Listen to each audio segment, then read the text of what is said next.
Hello viewers, you are going to see heat treatment process annealing.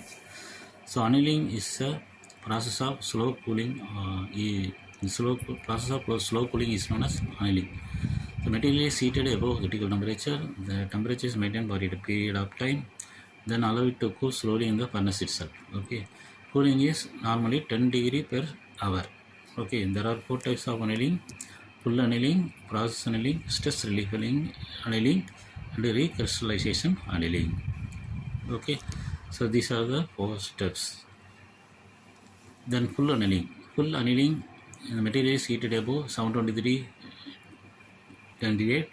The temperature become converted into austenite. Then the temperature maintained for a period of time. Then they allow it to cool the furnace itself. Okay, cooling is nearly 10 degree per hour. Okay, there are process annealing, stress relief annealing, recrystallization annealing. So both are same. Material is heated above 5 degrees centigrade. Then the temperature maintained for a period of time. Then they allow to cool the furnace itself, and method is very cheaper, more rapidly done. Okay, normalizing. Normalizing is a process of similar to full annealing, but the cooling is done in the open air.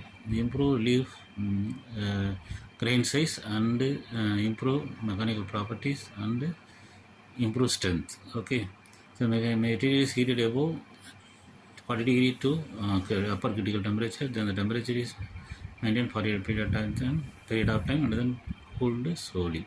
Okay, so if you like the video, press like button and raise your doubt in the comment box. So this is the two process of heat treatment. One is annealing and another is normalizing. So annealing is cooling is done in the furnace itself. Normalizing, the cooling is done in the open air. So both the processes are same. Okay, thank you.